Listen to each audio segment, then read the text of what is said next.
BTS is now a global phenomenon, but 5 years ago, when a popular Penn State University sociology professor predicted they would take over the world, not all of his students were convinced. Today, Dr. Sam Richards could be considered a visionary, someone who understood the potential of Korea in areas such as global culture, education, and even in the areas of climate change.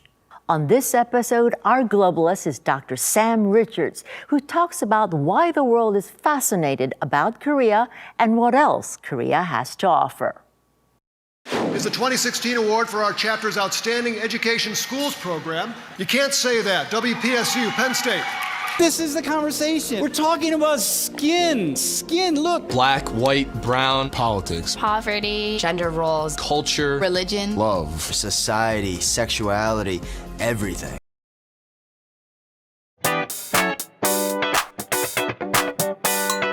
Welcome, Dr. Richards, to The Globalists. Yeah, thank you for inviting me. I'm honored to be here.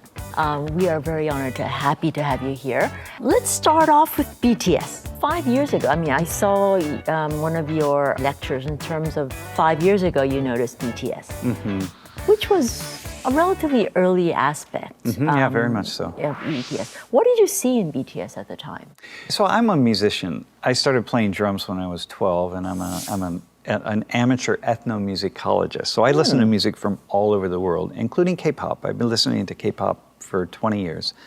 And I was waiting for a K-pop group that was going to really explode onto the global stage. You know, so back in the day, Girls' Generation, there were different bands that I thought, okay, this is going to be big.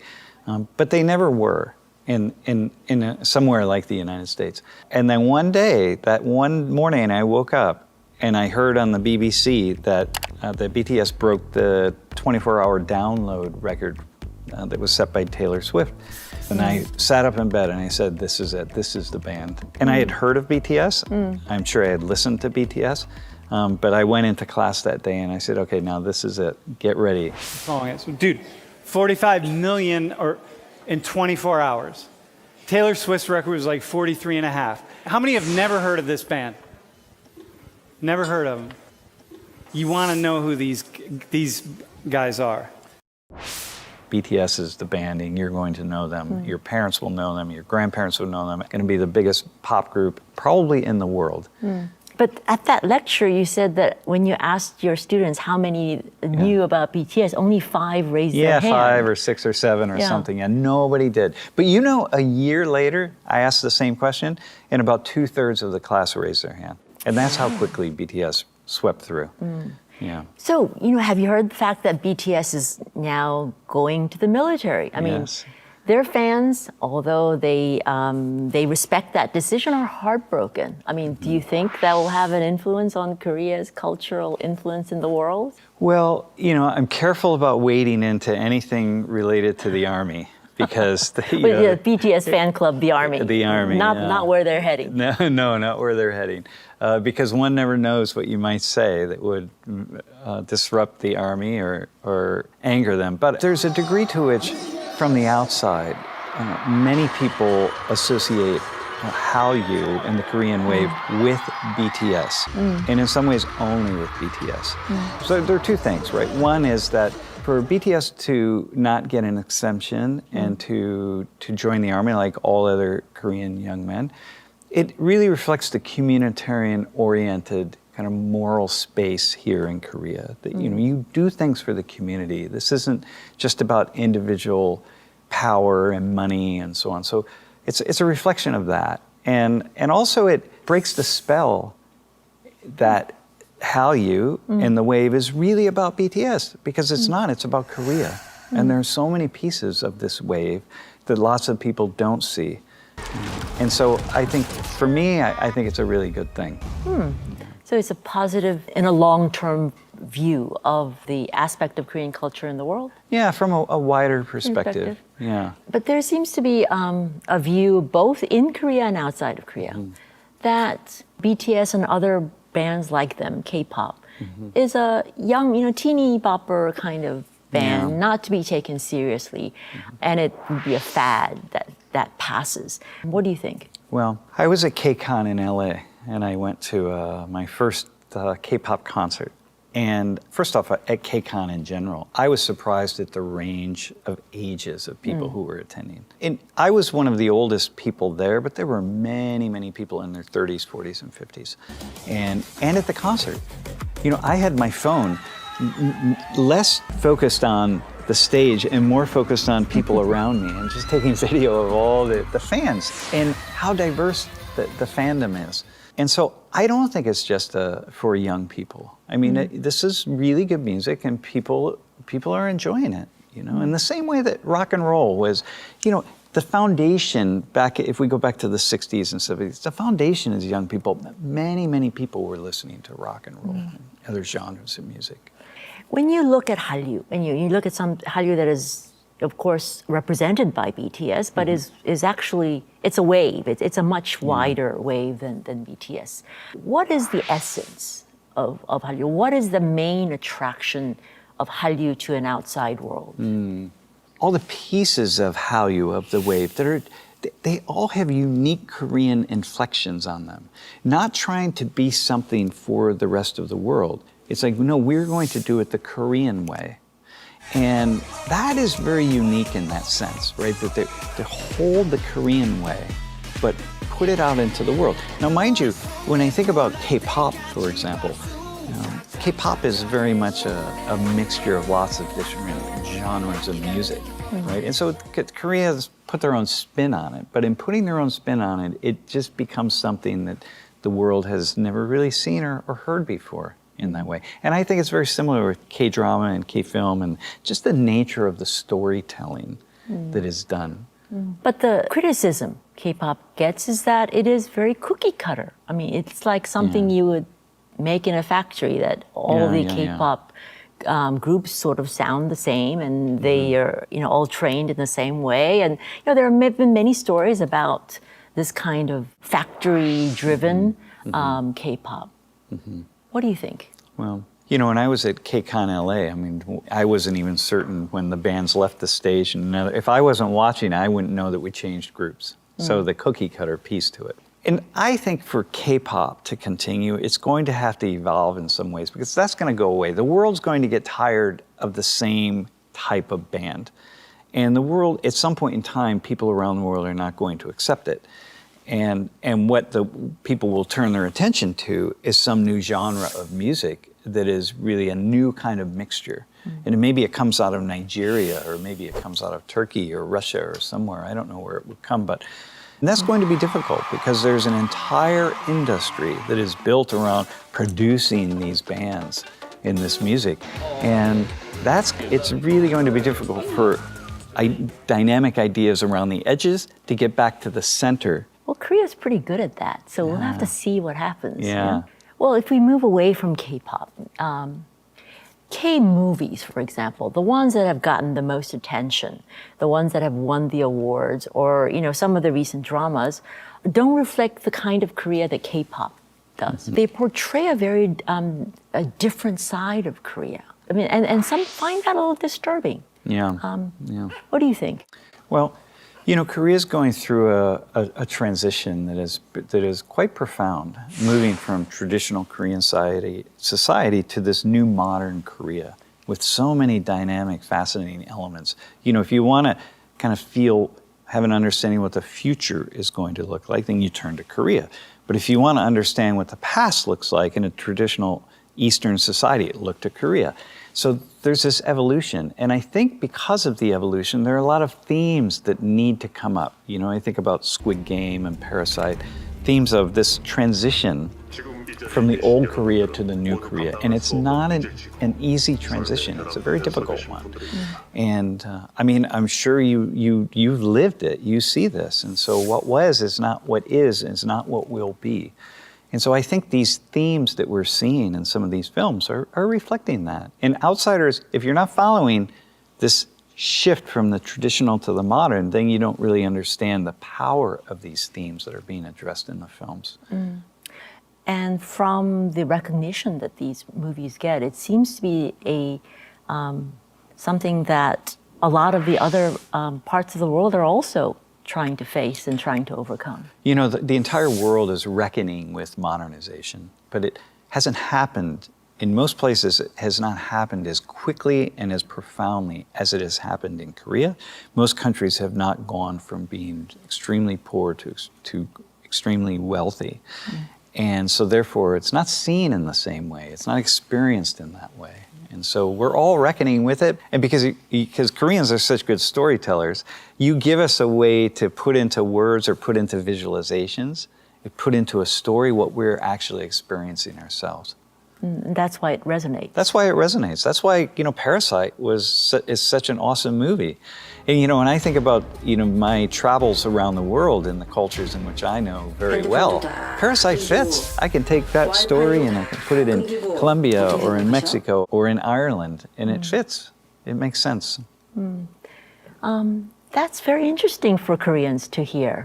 The fact that, you know, what we think is a uniquely Korean story is not that unique, that other people look at that story and find bits of themselves in it. I find your classes, the way you teach, very interesting. What makes your teaching method different? Yeah. At some point in time, years ago, I asked myself what I remembered about my undergraduate experience. Students are sitting here and they're taking notes, they're memorizing things, they're cramming information into their minds, and then they're spitting it back on the exams. And they're not going to remember anything, but they might be inspired. And my students kept saying, well, they were inspired by my class. And so I realized all I have to do is inspire them. And inspire them to ask questions. All you have to do is inspire That's them. all I have to That is a big Well, statement. it's a big ask. But if they're busy writing down notes furiously and copying things that I say, they're not going to be inspired. But if they're thinking on their own as a result of something that I say or that other people in class say, then they're going to ask their own question. And if they ask their own question, then they're going to be inspired by the thoughts in their own mind. So each day, my goal is to confuse students. So when they leave, they're at least having some kind of argument with me or their parents or somebody out in the world or with themselves. Then that means they're taking my class out into the world. They're walking with it in their lives, and they're thinking about things in ways that they haven't thought before. And that's my job. I think that's what makes me different. What makes me different is I'm trying to confuse students. Usually the goal is the other way around. Exactly. Yeah. Not to confuse them. Well, the problem is when you don't confuse people, you do confuse them, because in the end, when they're done memorizing the ideas that they have, they're still confused because they don't remember any of it. But if they ask their own question, then they're more likely to be motivated to go out and find an answer to their own question. And that's my job. Okay. Teacher to teacher here. I find it really difficult to get students to ask questions. Yeah. Same? Well, what I do is I bring other students to the front of the room. Oh, you And okay. I Go ask them questions, and then they ask each other questions, and then they ask other people questions. And then when they're answering in some way, see, everyone in their seats is watching these students respond. IB a big thing in Korea, or is it just like a small part of the population that do it? Ivy schools in Korea, they have only like small population of students. It's very competitive to get there. So, what do you guys think about bald hair? Would it be considered a good hairstyle or a bad hairstyle? So, actually, like for girls, they don't prefer this kind of hairstyle. They can now think, how would I respond to that question? What would I think? See, I can't get them to do it when I'm talking because they think I'm an expert that has lots of information, but they know that these other 4 students sitting on the table in the front of the room are not experts. And so they're now saying, how would I respond to that? Now they've asked the most important question is like, what would I say to that? And then while they're sitting in their seats, they're coming up with their own answer to that question. And I think, okay, I got it. I won. I won the teaching lottery, you see, because now they're thinking on their own terms. And that's what got you the Emmy for that class? I will say that was really I learned in doing that television show, and my wife and I, because we're collaborators, we very much work together. I would say we wrestled with teaching more than we ever had in the past. And I learned from her how to ask good questions. And then that is really what got us that Emmy Award for that particular show. For those of us who haven't seen it, tell us a little bit about that show and how it led to the Emmy. Yeah, so it was called You Can't Say That, which is in and of itself pretty big, that here I am going into a classroom and talking about things that we're not supposed to talk about.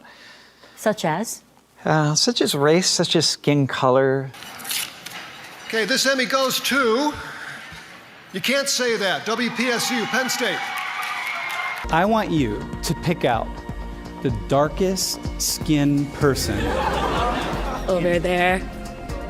I'm sorry. How important is hair for you? How important is hair for other women in your culture? What's it mean? And then we shifted from hair and we talked about skin. Let's talk about skin. Let's talk about skin whitening cream. Let's have this kind of conversation. Who uses it? Why do they use it? Why do you use it? What's the ideal skin tone for you? And how about, where did you learn that? These kinds of things. You don't ask those questions. And we don't ask them in the United States. Other people don't have those kinds of conversations. But for me, I'm deeply curious. I just want to know the answer to the question. Tell me what you see. And then once you start telling me what you see, well, now you're telling the rest of the world what you see because it's being recorded on camera, and the rest of the world has an opportunity to watch the video and say, oh, that's actually really interesting. Oh, I haven't thought of that. I saw you using an aspect of that in talking about Korean culture, about your reenactment of the mukbang. Yeah, mukbang, yeah. And which mukbang is actually people really just eating in front of a camera. Mm-hmm. Okay, so bro, give us a nice crunch. Yeah.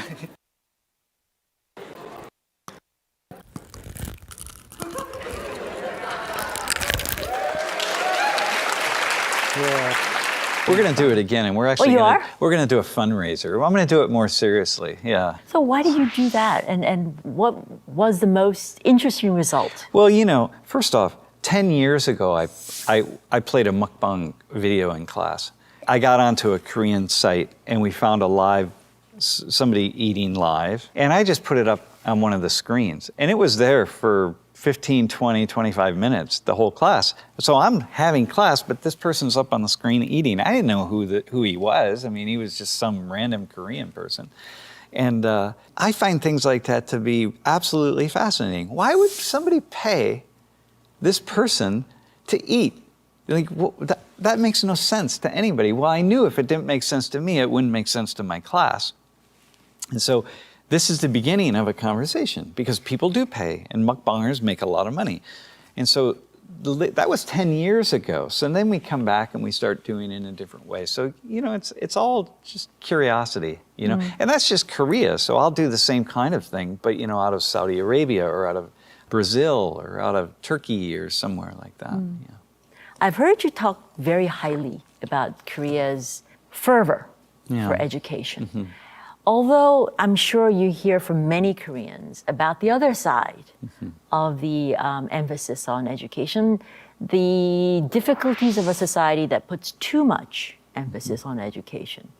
Where are you in this debate going back and forth about Korean education? I think it's a minor miracle that Korean parents could convince kids to go to these cram schools at the rate at which they go to cram schools. Then as a miracle, as a sociologist, if I remove my judgment from it in the good and the bad, then I can stay with that and say, how do you do that? How is that possible?